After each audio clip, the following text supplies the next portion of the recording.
Hey guys, welcome back. We are learning today. Today's day 40. We're going to learn about direct and inverse variation. Direct variation is a specific relationship in which there is a constant multiplier between all ordered pairs. So we're going to put in the word multiplier. Okay. What it means is if I have an input of X and an output of Y, if I had an input of 0 and output of 0, and I had an input of 1 and output of 2, and I had an input of 2 and an output of 4, and I had an input of 3 and an output of 6, the constant multiplier in this case, Y would be equal to 2 times X. So the constant multiplier is 2. If you notice for each input, you just multiply by 2 in this case to get your output. Okay, so it's a specific type of relationship and it's read as Y varies directly with X, meaning that when X increases, Y increases by the same factor. Okay, a direct variation is written in the form of Y is equal to KX. Okay, very similar to Y is equal to MX. Okay, only now we're using the variable K, which is really the same as if we took this and we solved for K. Okay, K would actually be equal to, we divide both sides by X, and we would get Y is equal to Y divided by K is equal to Y divided by X. Okay, so all I did here was just solve for K. All right, so in this case, the K is actually known as the constant of proportionality. All right, the constant of proportionality. All right, because this is really a proportion. All right, so if I looked at this and it said the graph of the direct variation always goes through the origin. So notice here my input is 0, my output is 0. It's going through the origin. Okay, an example of a direct variation linear equation would be y is equal to 5x. Well, our knowledge of slope-intercept form, we can say our slope is 5. The 5 is also known as the constant of proportionality. So in this case, the constant of proportionality is also the slope. All right, also the slope, which is 5. Okay, if I looked at this example, y equals 5x plus 5, it's not an example because I can tell right here we're not going through the origin, we're going through the value. The y-intercept is 5, so it is not a direct variation. Notice it just has to have y is equal to kx in that form. Okay, so if I looked at an inverse variation now, that's a little bit different. It's a relationship between two variables in which the product is a constant. It's read as y varies inversely with x, meaning as your x goes up, your y will go down. When one variable increases, the other decreases in proportion so that the product is unchanged. Okay, by the product of x and y, so if I looked at this, if I had the product of x and y, say I had an x of 1 and a y of 2, and maybe I had an input of 2 and an output of 1. Okay, the product's still the same, okay, but y is equal to k divided by x, which would be 2 over x. So our output, so if I put in here maybe an input of 4, my output would actually be 1/2. Okay, so notice as my input is increasing, my output is decreasing. Okay, an inverse variation is written in the form of y is equal to k divided by x. Okay, which is the same if I took and solved for k, I would say that k is equal to x times y. So if I took these values x and y and I multiplied them, I would always get 2 because that's my constant of proportionality. All right, if you graph an inverse variation, you're going to create a graph. It's not going to be a line like a direct variation. It's actually going to make a hyperbola. Okay, so let's put in hyperbola. And what a hyperbola looks like, okay, if you notice here, it's a graph that's approaching, whoops, that's kind of a bad example. It's never actually touching the axis. It's actually approaching it, but it's never touching it. And it's going to be in 2 quadrants, okay? In this case, it's in quadrant 1 and quadrant 3. Okay, you could also have a hyperbola that would actually be in quadrant 2 and quadrant 4. Okay, like that. Okay, so if I had the equation y is equal to 5 divided by x, and you can put this in your calculator, in the graphing calculator or Desmos, and you can actually graph it and you can see that it actually creates a hyperbola. The constant in proportionality is that constant k that's in the numerator. So in this case, the constant is 5. Okay, that's different than y is equal to x divided by 5. Notice the difference between these two. In one case, the numerator is 5, and the other, it's the denominator of 5. The second example actually can be rewritten as y is equal to 1/5 x. In that case, you'll notice it's actually a direct variation, and the constant of proportionality, or the constant of variation, is actually 1/5.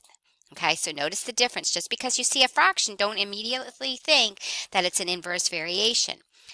All right, so we're going to look at some examples. It says, tell whether the equation represents a direct variation, inverse variation, or neither. So direct, inverse, or neither. Then we're going to find the constant of proportionality, which is your k, okay, and if it represents a direct or an inverse. Okay, so remember with direct, let's write it up here, our direct variation is in the form of y is equal to k divided by x, and an inverse is in the form of y is equal to k divided by x. Did I just say that? Direct is y is equal to k times x. Inverse is y is equal to k divided by x. All right, looking at number 1, straightforward. We're in the form of a direct, okay? In this case, our constant of proportionality is a -5, okay? It's also the same as the slope. If I looked at number 2, if we look at that, we're actually an inverse. And our k value, our constant, is going to be 2. Okay, right there. All right, number 3, we've got to do a little bit of work. Let's solve for y. Y is going to be equal to, we'll add x to both sides, x plus 4. Now notice my y-intercept is 4, so it can't be a direct, and it's not an inverse, so this is neither.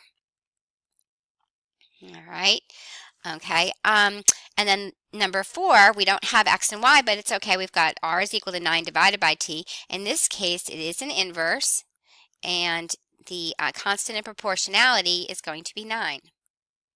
All right, so I want you to try the next 4. So pause right now and try the next 4. That might get a little more complicated, and then come back and let's check your answers. All right, so when you come back, number 5, you should have had, this is a direct variation, and in this case, your constant is going to be 1/2. Number 6, okay, when we do this, it looks a little like a fraction, so at first you might think it's an inverse, but it's actually not, because this is the same as u is equal to 1/18 I, okay, which means it is also direct, and the constant of proportionality is 1/18. And you might hear me say constant of proportionality or constant of variation. It is really the same as the slope right here, okay, or the rate of change. All have the same, okay, so these are your constants. All right, so for number 7, let's solve for y. We're going to divide by x. When we do that, we find out it's actually in the form of an inverse, and in this case, our k is equal to 1. All right, number 8, all right, we're already in an inverse. Okay, we don't have to do anything. We just look at that, and our constant is a -2. Okay. All right, moving on, you can pause and try these on your own, okay, and then come back. All right, 9, 10, 11, and 12. And when we start back up again, you'll see that x is equal to -7. So in this case, we know it's actually a vertical line. It's x is equal to -7, so it is neither. Okay, we're not in the form of y is equal to kx or y is equal to k divided by x. All right, we solve for this one. We get -3y is equal to -3x plus 0. And then we divide both sides by -3. We end up with y is equal to x. Okay, in this case, it is a direct, and our constant k is going to be equal to 1. All right, number 11, we solve for y. We'll multiply both sides by x, so y is equal to 4x. So we know that this one is also direct, and in this case, the constant is going to be 4. All right, number 12. All right, we've got to do a little bit of work here. Let's multiply both sides by y. When we do that, we end up with 8 is equal to 2xy. And now let's divide both sides to get y by itself. So we're going to divide both sides by 2x. Okay, when we do that, 8 divided by 2 is 4. 4 divided by x is equal to y, or y is equal to 4 divided by x. So now we're in the form of an inverse, and our constant is equal to 4. Okay. All right. Now we're going to look at tables. Does each table represent a direct variation? Okay, so looking at the direct variation, we know that y needs to be equal to k times x. Okay, so if y is equal to k times x, then we know that k is actually equal to y divided by x. Okay, so if we actually look at all these, okay, and look for the constant for each one, if we took y and divided by x, y divided by x, we're going to get 3 divided by 1 is 3, 6 divided by 2 is 3, 9 divided by 3 is 3, 12 divided by 4 is 3. They're all the same. So we know that our constant is actually going to be 3. So we can say, yes, it is a direct variation. And when we write the equation, you need to be careful. The equation is not just k is equal to 3. You've got to take the k value and plug it back in. So we're going to say that y is actually equal to 3 times x. Okay, so we're putting it back into the form. Y equals 3 times x. All right, so now moving on to 14, 15, and 16. Again, if we take these two and we divide, negative 1 divided by 3 is 1/3, and then 1 divided by negative 1 is negative 1. We don't have to go any further. We know that it's not going to be a direct variation. All right, so when we divide here, we've got 0 divided by 2 is 0, 1 divided by 4 is 1/4, so we know, no, this is not a direct variation. Okay, now here when we divide 5 divided by 10, remember it's always k is equal to y divided by x. All right, 5 divided by 10 is 1/2, 4 divided by 8 is also 1/2, 1/2, and 1/2. So yes, we can say that this is a direct variation, and we can say that y is equal to 1/2 x, or we can write this as y is equal to x divided by 2. Okay, these are equivalent. All right, so moving on, now we want to see if the tables represent inverse variations. Well, an inverse variation, y is equal to k divided by x. Our constant is always equal to x times y. So we actually just multiply, take your product of the input and the output. In this case, we're going to get 22 and 84. Okay, we already know that it's not an inverse because they would have to be the same for it to be an inverse. Whoops, let me try to erase this. Come on. So erase this here. All right, number 18, if you multiply your inputs and your outputs here, you're going to get 20. Negative 4 times negative 5 is 20. Then we got a 20, 20, and 20. So here we're going to say, yes, it is an inverse variation. Our constant is 20, okay, but we've got to put it back into the form. So y is equal to 20 divided by x is the equation, okay? Be careful, again, the constant is not what the equation is, okay? All right, looking at number 19. 19, if we multiply them, we're going to get 1,600. Then we get 8464. Nope, two different numbers, so we know it's not. Okay, and then the last one, number 20 here, we're going to multiply, and we always get 18. And so when we multiply and we always get the same number, we know it does represent an inverse variation. In that case, our k is equal to 18. So it is an inverse, and we can say that y is equal to 18 divided by x. That would be our equation. Okay, so now looking at graphs. When you're looking at a graph for direct variation, it's actually pretty easy because you know it has to be a line that goes through the origin. Well, we look at 21, looking at this equation, your y-intercept, we know this is. The constant of proportionality is actually your slope. So in this case, our k is 2. All right.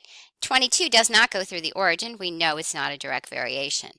23 goes through the origin. It is a direct variation, and in this case, it's a line that goes through, and the constant of variation is going to be a -1. So k is -1. If you notice, the slope is -1. Okay? Now, to see if it represents an inverse variation, the hint is it must be a hyperbola. Okay? Hyperbola, remember opposite quadrants. So 24 is no. 25, nope. Okay, 26 is a no.